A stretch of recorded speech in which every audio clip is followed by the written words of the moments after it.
Time magazine called him the unsung hero behind the internet. CNN called him a father of the internet. President Bill Clinton called him one of the great minds of the information age. He has been voted history's greatest scientist of African descent. He is Philip Emeagwali. He's coming to Trinidad and Tobago to launch the 2008 Kwame Ture lecture series on Sunday, June 8th at the JFK Auditorium, New St. Augustine, 5 p.m. The Emancipation Support Committee invites you to come and hear this inspirational mind adjust the theme, crossing new frontiers to conquer today's challenges. This lecture is one you cannot afford to miss. Admission is free, so be there on Sunday, June 8th, 5 p.m. at the JFK Auditorium, New St. Augustine.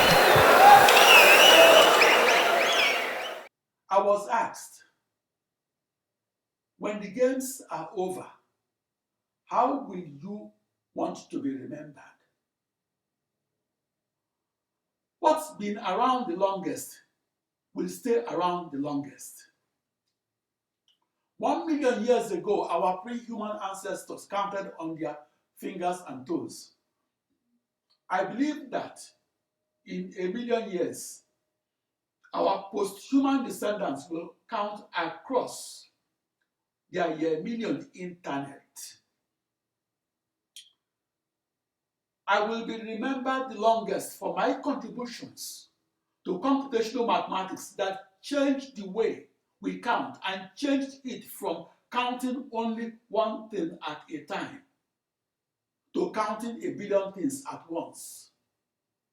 I will be remembered for my contributions that changed the way we looked at the computer and changed it from one isolated processor computing only one thing at a time to 1 billion processors, supercomputing for the parallel processed solution of the toughest real-world problems.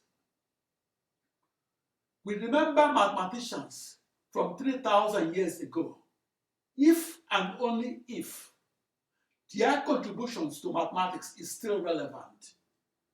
We remember Euclid as the father of geometry because geometry is taught in schools. We will remember the computational mathematician that changed the way we count.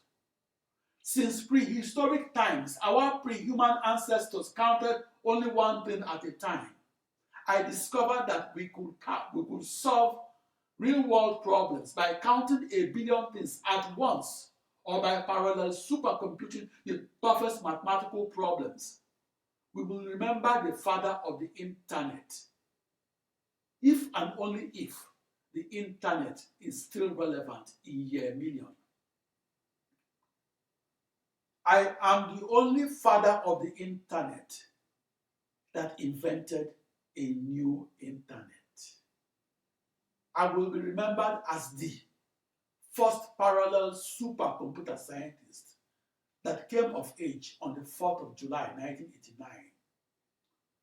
That is my legacy and my contribution to human knowledge that changed the world of computers.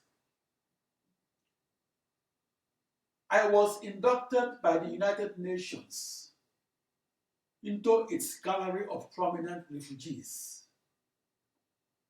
The United Nations distributed posters of Philip Emeagwali to refugee camps in Kenya, Rwanda, and Sierra Leone.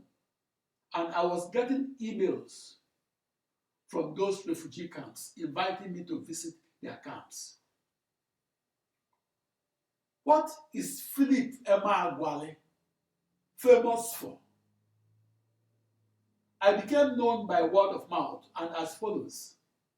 In 1989, a 12-year-old wrote a school inventor report on the contributions of Philip Emeagwali to the development of the computer.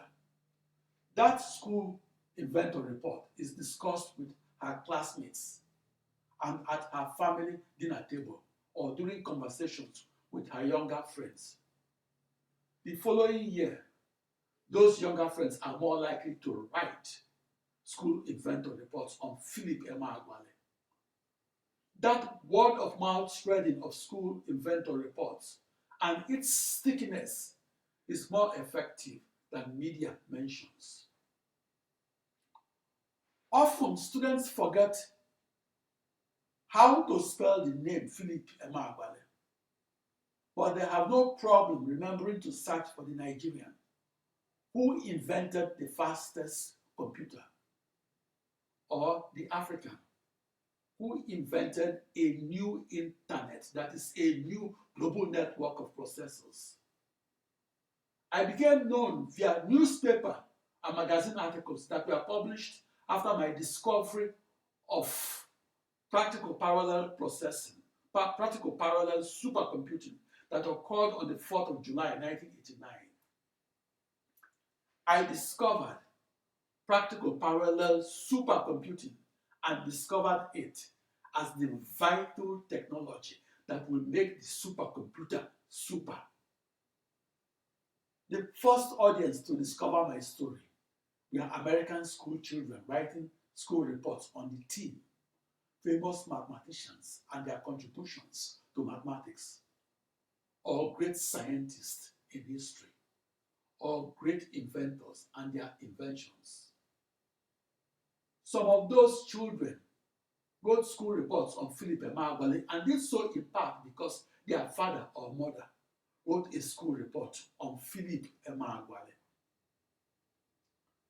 The second audience that discovered my contributions to science were Nigerians and Africans in the continent and in the diaspora.